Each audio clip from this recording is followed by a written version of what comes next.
নমস্কার বন্ধুরা, পুষ্পর রান্নাঘরে তোমাদের সবাইকে স্বাগতম। আজকে চলে এসেছি আমি আর একটা ভিডিও নিয়ে। এখানে দেখো আমি রাঁধুনি ফোড়ন দিয়ে দিয়েছি, কাঁচা লঙ্কা দিয়ে দিয়েছি একটা বড় সাইজের আলু আর গাঠি কচু। এখানে দেখো মাছটা ভেজে নিয়েছি, তেলাপিয়া মাছ।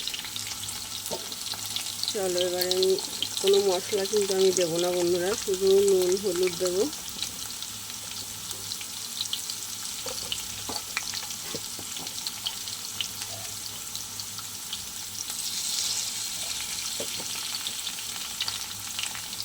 স্বাদ মতো লবণ দিয়ে দেবো। চলো বন্ধুরা, বেশ ভালোভাবে ভাজা হয়ে গেছে। এবার আমি পরিমাণ মতো জল দিয়ে দেবো।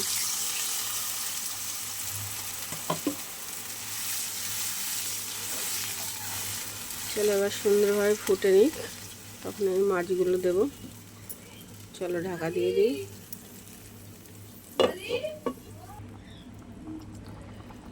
দেখো বন্ধুরা, বেশ ভালোভাবে ফুটে গেছে, সিদ্ধ হয়ে গেছে। চলো এবার আমি মাছগুলো দিয়ে দিই। এটাও একদম সিম্পল রান্না করব, কোনো মশলা আমি ব্যবহার করব না।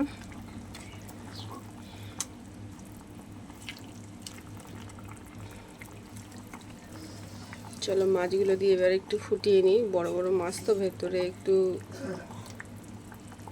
নুন টুন ঢোকার ব্যাপার আছে। চলো একটু ঢাকা দিয়ে দিই। চলো বন্ধুরা, দেখো বেশ ভালোভাবে ফুটে গেছে। এবার আমি নামিয়ে নিব। তোমাদের যদি ভালো লাগে বন্ধুরা, তোমরা এইভাবে একবার করে খেয়ে দেখো, সত্যিই খুব সুন্দর লাগে। একটু ধনেপাতা থাকলে ভালো হতো, তাহলে সেন্টটা আর একটু সুন্দর বেরোতো। চলো আজকের মতো রাখি বন্ধু, টাটা।